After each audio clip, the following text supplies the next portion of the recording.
Hi friends, నా పేరు Surendra. Welcome back to my channel. కోరి కష్టాలు తెచ్చుకుంటుంటారు కొంతమంది నోటి దోల వల్ల.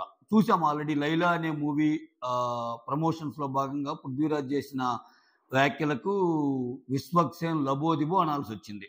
సరే, దాని రిజల్ట్ కూడా బాగలేదు, సినిమా అటర్ ఫ్లాప్ అయింది. సో ఈ సోదంతా నేను ఎందుకు చెప్తున్నా అంటే, 'భైరవం' అనే మూవీ రిలీజ్కి దగ్గరగా ఉంది. ఎవరెవరు? మంచు మనోజ్, బెల్లంకొండ, సురేష్ వాళ్ళ అబ్బాయి, అండ్ దెన్ నారా రోహిత్. వీళ్ళ ముగ్గురికి ఈ మధ్య కాలంలో అంత బ్లాక్ బస్టర్స్ ఏం లేవు. అసలు మనోజ్ అయితే 9 సంవత్సరాల నుంచి వస్తున్నాడు. ఆయన ఫ్యామిలీ పరంగా చాలా బాధల్లో ఉండి, చాలా కోర్టులు అవన్నీ తిరుగుతా తెలుసు మనందరికీ. ఆయన ఓపెన్ గా చెప్తున్నాడు. సో ఇటువంటి సినిమా, ఇటువంటి విషయాల్లో ఒక బ్రేక్ కోసం ట్రై చేస్తున్న అతనికి మంచి స్క్రిప్ట్ దొరికి యాక్ట్ చేశాడు, అంత బాగానే ఉంది.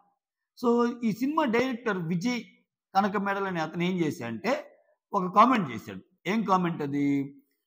ధర్మాన్ని బ్రతికించడానికి లాస్ట్ ఇయరే, మీకు గుర్తుందిగా, లాస్ట్ ఇయరే ఒక పర్సన్ వచ్చాడు. అలానే మా మూవీలో ధర్మాన్ని పరిరక్షించడానికి కాలభైరవుడి రూపంలో వస్తారన్నాడు. అంటే ఆయన ఏపీ ఎలక్షన్స్ గురించి రిఫర్ చేసినట్టు, పవన్ కళ్యాణ్ గురించి అన్నట్టు అక్కడ వెంటనే వార్తలు వచ్చేసాయి. సో ఇక్కడ రైట్, ఇప్పుడు ఒకటండి, సినిమాలు వేరు, రాజకీయాలు వేరు. అందుకే చూడండి, సినిమా ప్రొడ్యూసర్స్ చాలా జాగ్రత్తగా ఉంటారు. మ్యాక్సిమం 90%. ఇంకా రామ్ గోపాల్ వర్మ లాంటి వాళ్ళతో సినిమాలు తీసేవాళ్ళు వాళ్ళు తెగిస్తారు. ఇంకా రామ్ గోపాల్ వర్మ కూడా అలానే ఉంటాడు. ఎందుకంటే ఒకటి అట్టన్నా ఉండాలి, అట్లీస్ట్ అట్టన్నా ఉంటే ఒక సెట్ ఆఫ్ ఆడియన్స్ని మేము ఎక్స్పెక్ట్ చేయటం లేదు ఈ మూవీ చూడటానికి, ఒక సెట్ ఆఫ్ పార్టీ పీపుల్ని మేము ఎక్స్పెక్ట్ చేయటం లేదు మేము మూవీ చూడటానికి అని తెలియజేసినట్టు అట్టన్నా ఉంటే. ఇక్కడ పరిస్థితి ఏంది? అందరూ ఆదరించాలి, అందరూ ఆదరిస్తే వాళ్ళ ముగ్గురు హీరోల కెరీర్లు బాగుంటాయి. సో ఇన్ని పెట్టుకొని, ఈవెన్ డైరెక్టర్గా కూడా ఆయనకి ఒక మంచి స్టెప్ వస్తుంది. నెక్స్ట్ పెట్టుకొని ఒక పార్టీకి ఆర్ ఒక పర్సన్కి చేయటం వల్ల ఒకరిని అభిమానించడం ఎప్పుడు తప్పు కాదు. పవన్ కళ్యాణ్ అభిమానించడం ఆయన వ్యక్తిగత విషయం. కానీ ఒక సినిమా అనేది చాలా మందితో ముడిపడిన విషయం కదా. సో సైకిల్ స్టాండ్ నుంచి, సమోసాలు అమ్మేవాడి నుంచి, డ్రింక్స్ అమ్మేవాడి నుంచి, ఎగ్జిబిటర్స్ నుంచి, బయ్యర్స్ నుంచి, డిస్ట్రిబ్యూటర్స్ నుంచి, ప్రొడ్యూసర్ నుంచి, అందరూ దాని మీద వచ్చే లాభాలని తీసుకునే వాళ్ళే, వాళ్ళ కెరీర్ బిల్డ్ అయ్యేది దాని మీద.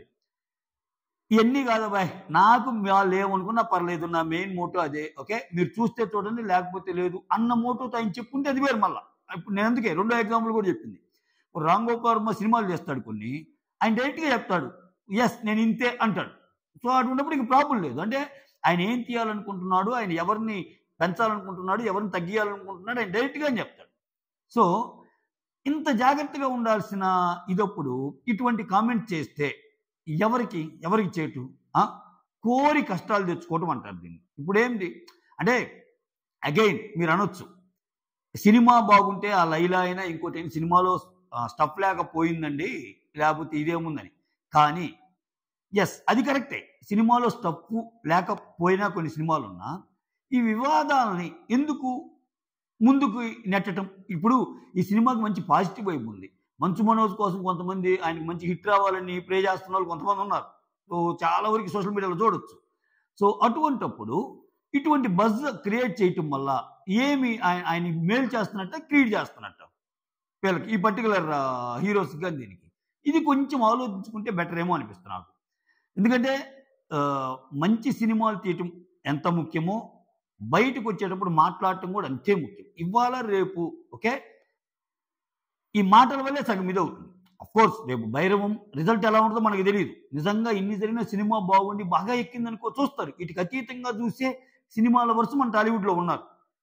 వాళ్ళు ఏదో అనుకున్నారు కానీ సినిమా బాగుంది మేము చూసే ఉన్న వాళ్ళు కూడా ఉన్నారు. కానీ ఎందుకు ఈ బజ్? ఎందుకు అసలు? కొంతమంది లేదు, మా మనోభావాలు దెబ్బతిన్నాయి, వేరే పార్టీతో పోల్చి మమ్మల్ని ఇచ్చేసాడు అన్నట్టు. ఇప్పుడు సంవత్సరం క్రితమే ధర్మం జరిగిందంటే అంతకు ముందంతా ఒక అధర్మ పాలన నుంచి ధర్మం వచ్చినట్టు నువ్వు చెప్పేసినట్టే కదా. చెప్పేసినప్పుడు ఆబ్వియస్గా అటుపక్క రాజకీయ నాయకులకు తప్పదు. అది రాజకీయ నాయకులు ఒకరినొకరు అనుకుంటారు, వాళ్ళు నిత్యం అదే పని. బట్ సినిమాకి వచ్చేసరికి ఈవెందో వాళ్ళ లోపల ఎంతమంది అభిమానం ఉన్నా వాళ్ళకి అందరూ కావాలని కోరుకుంటారు. ఎందుకని? సినిమా లవర్స్ అనే వాళ్ళు అందరూ పార్టీల్లో ఉంటారు. ఇప్పుడు వైసీపీకి హార్డ్ కోర్ ఫ్యాన్ అయిన వాళ్ళు బాలకృష్ణని ప్రేమించే వాళ్ళు కూడా ఉంటారు. ఓకే, టీడీపీకి హార్డ్ కోర్ ఫ్యాన్ అయిన వాళ్ళు మహేష్ బాబు, కృష్ణ ఫ్యాన్స్ కూడా ఉంటారు. అప్పట్లో వాళ్ళు కాంగ్రెస్ సపోర్ట్ చేసిన. అంటే నేను ఎందుకు చెప్తున్నా అంటే, ఇవన్నీ ఒక పార్టీకి ఒక హీరోనే చెయ్యాలి అనుకునేది కూడా పోయింది ఈ రోజుల్లో. ఓకే. సో కానీ ఏమాత్రం మనోభావాలు దెబ్బతిన్నా ఎందుకులే, ఎందుకు అసలు మనకి అంటే అందరూ కలిసి ఉంటున్నారు కదా, రాజకీయాలు ఎలా ఉన్నా అందరూ కలిసే ఉంటున్నారు కదా అన్నదాన్ని ఇచ్చి తిప్పి మరి అంటే ఇంక దానికి పదం రావటం లేదు. సో గెలుక్కొని మరి ఏదో అంటారు చూసావా, అట్లా ఆయనకేం బాగానే ఉంటాడు, ఆయన రెమ్యునరేషన్ ఆయనకి వస్తుంది, ఇబ్బందులు ప్రొడ్యూసర్స్కేగా. సో చెప్పాలా వాళ్ళ ఇటువంటి జస్ట్ ఒక ఏదో ఈవెంట్కి పిలిచామంటే ఒక సోయితో మాట్లాడాలి, ఇటువంటి కమెంట్స్ విసరకూడదు అన్నట్టు చెప్పాలి, ముందే అనుకోవాలి. ఎందుకంటే అట్లా తయారవుతుంది రోజులు. చూద్దాం. సో మొత్తానికైతే బాయ్కాట్ భైరవం అనేది ట్రెండింగ్లోకి వచ్చేసింది అనమాట. ట్రెండింగ్లోకి రీజన్ ఏంటంటే డైరెక్టర్ గారు మాట్లాడిన మాటలు అంతే. సో దీనికి వాళ్ళు మళ్ళా వచ్చి ఏదైనా ఎక్స్ప్లెనేషన్ ఇస్తారా, లేదు మా ఉద్దేశం అది కాదండి, నేను జనరల్గా చెప్పాను అన్నట్టు అంటారా, లేకపోతే లేదు మేము మాట్లాడిన మాటల మీదే నేను ఇప్పటికీ అదే స్టాండ్ మీద ఉన్నట్టు అంటారా, చూడాలన్నమాట. So that's all. Thank you so much for watching my video. Signing off, మీ సురేంద్ర. వీడియోస్ నచ్చితే లైక్ చేయండి, అలానే కొత్తగా ఎవరైనా చూస్తుంటే సబ్స్క్రైబ్.